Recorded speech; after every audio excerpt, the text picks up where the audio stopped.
check out our new sponsor, the Health Blaze. All the information is in the description. Use the promo code above. Goodfellow Unboxing at 18% off of all their natural products, from deodorant, pomade, toothpaste, and much, much more. And they have additional discounts on their website as well. That's thehealthblaze.com, starting December 20th. All right, man.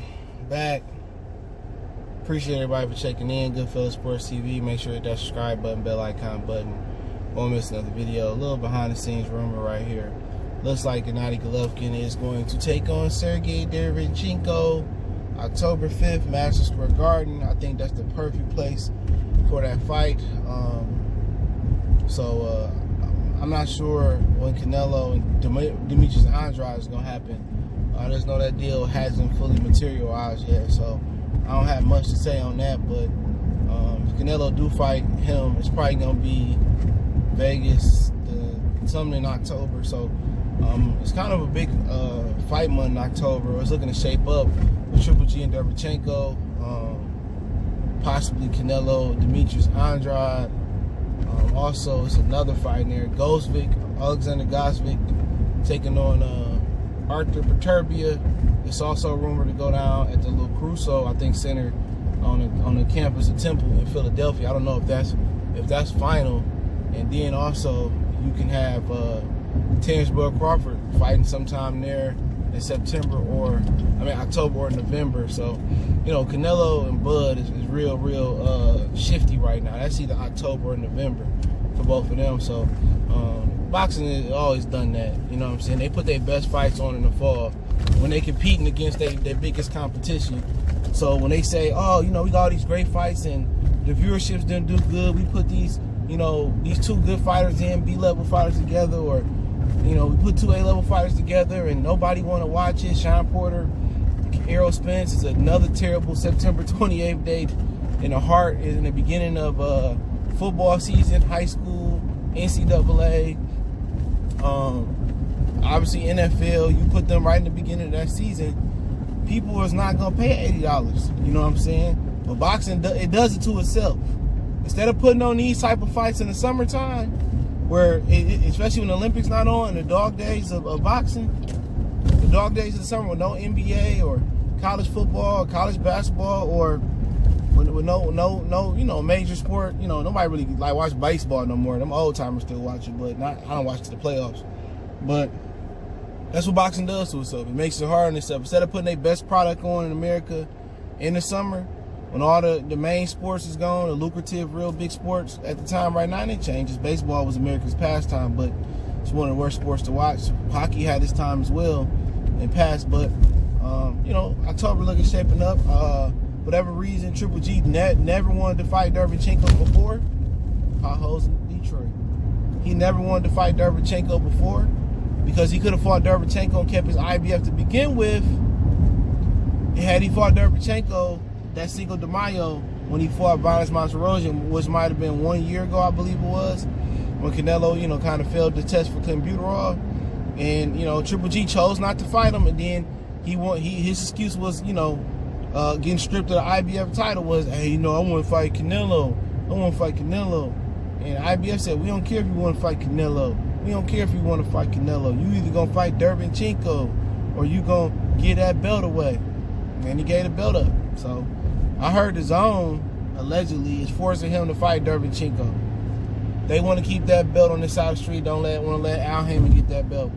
So Oscar De La Hoya has made his rounds talking about, oh, the IBF is corrupt. They didn't want to fight. And I'll talk about that too, okay? But let me finish up on Triple G, right? So he be fighting Derevyanchenko. Whatever reason, he didn't want to fight that guy. But don't let that guy record deceive you, whatever, 12 or 13 fights on there. You know, he had 24 fights in the World Series of Boxing. Now, before, you know, you couldn't be a pro to get in the Olympics, the World Series of Boxing allows you to get some pro fights in, you know, they call it pro-am fights in, with no headgear on, without losing your Olympic status, okay? But now you can be a pro fighter. I don't know if they're still doing it, but he had 24 fights. A lot of these guys, so they say, oh, they ain't never had no, you know, they only got this many fights. Like Lomachenko had like 5 to 7 fights over there. Derevyanchenko had 24 fights. His only loss came to Brian Carlos Castanos, who just had a good fight. I think it was a draw with Erickson Lara. Derevyanchenko 24 fights. So really, Derevyanchenko got over 30-something fucking fights. So the experience gap ain't that huge. You feel what I'm saying? So sometimes you gotta just do the research for yourself. And a lot of people don't know everything. That's why research is important. You know, but like I said, with Triple G, yeah, he probably looking at the Kolkar fight like he struggled with Kolkar. And Jack Kolkar, tough joker. He gave Demetrius Andrade a fight over in Germany. I thought Andrade could have lost if they wanted to. They wanted to be corrupt on the scorecards. He a tough little short guy. He got the height of like a junior welterweight. He like 5'5" or some shit like that. And Derevyanchenko struggled. He lost to Danny Jacobs. I thought that was a competitive loss for him. Moral victory there, huh? But I expect Triple G to win this fight. But then again, you know, how much the Triple G got left? You know, if Derevyanchenko come to fight, and you know, I think he got a better chance to beat Triple G than Canelo, due to, you know, all the money and all the, you know, things Golden Boy do for Canelo Alvarez. But it'll be a solid fight. You know, Triple G ain't fighting no cupcake. And Derevyanchenko, you know, he got to come forward. He got to show angles.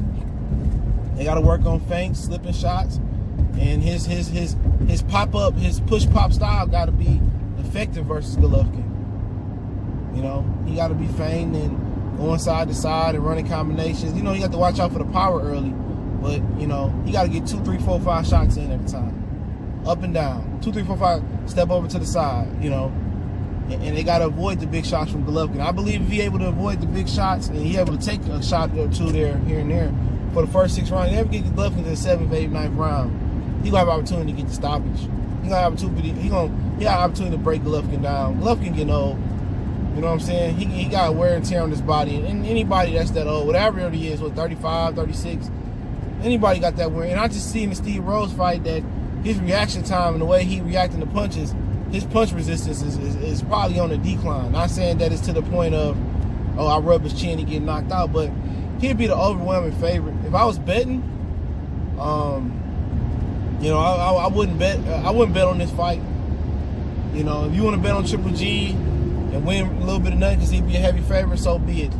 You want to do the underdog bet on Derevyanchenko? It wouldn't surprise me in a year to upset if Derevyanchenko did it, but just not you know, not something I would be interested in. But, you know, the odds might be good. Derevyanchenko might can do it. Like I said, Triple G slipping a little bit. And I can just tell by his body, and he got a new trainer he trying to implement. Shout out to Jonathan Banks, Detroit's own.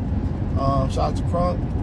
So, yeah. But think about Derevianchenko and Canelo, and I kind of closed it on that. The reason that fell apart is that Stevie Kim said on Twitter today, okay, I've seen people tweeting it, retweeting it, that the problem is he had the same problem that he had with Kovalev. Kovalev and Derevianchenko, who was with Al Heyman, Derevianchenko, if you didn't know that, they want the money that Danny Jacobs got. Okay, they said, oh, Danny Jacobs got 12.5, and Kovalev is saying like, hey man, I did more in the sport than Danny Jacobs. Danny Jacobs didn't even defend a real title once. Danny Jacobs had the title for a day. I'm a guy that I think he had multiple titles, you know what I'm saying? I've been a 2-3-time world title holder, you know what I'm saying? I fought Bernard, I fought Ward twice, I fought Alvarez twice.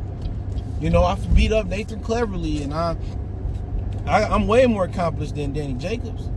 And name recognition wise, I ain't too far off. And Derevyanchenko, I heard they offered him less than the $6 million they offered Kovalev. You know, and Oscar De La Hoya want to sit here and cry. You know who you fucking with.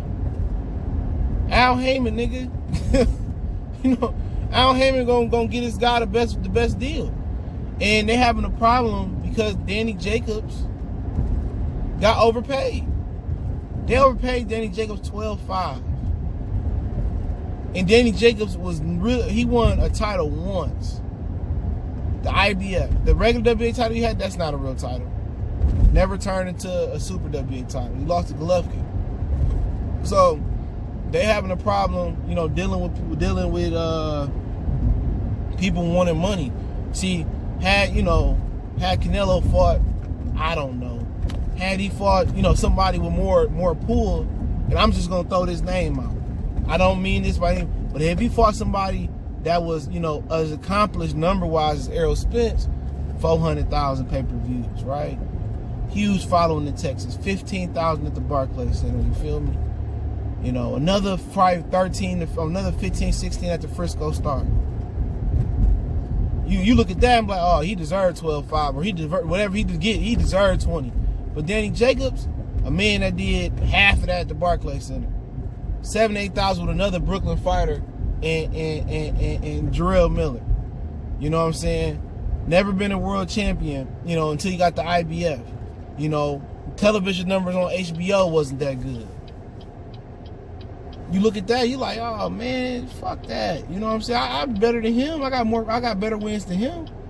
I paid my dues more than him. Now Derevyanchenko can't say that, but Derevyanchenko was looking more than $6 million. Derevyanchenko's probably looking to get a little, like, they offer him less than 6.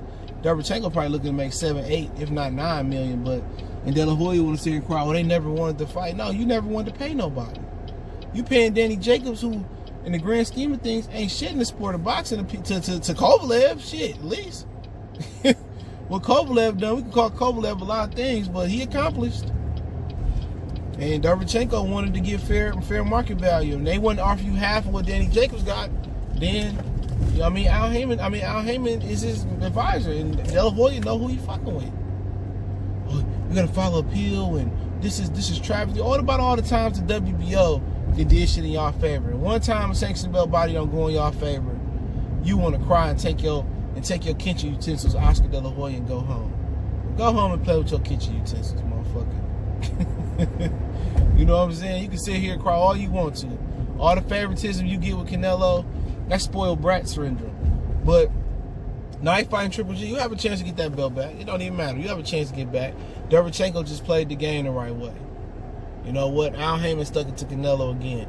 So it is what it is, man. Goodfellas Sports TV, little insider talk. Don't forget to check out our sponsor, The Hellblaze, at thehellblaze.com. Promo code Goodfellow when boxing, get you 18% off the 100% all natural products, lotion, soaps, foot soaks, bath bombs, deodorant, toothpaste, hair pomade, much more. Website, promo code, description. Don't forget me on Facebook, Instagram, Twitter. Reach out to the email as well too. All those links in the description. Keep sharing the videos. Appreciate the love, support, man. Blessings to everybody out there, man. One time for the one time. Goodfellas Sports TV. We gone.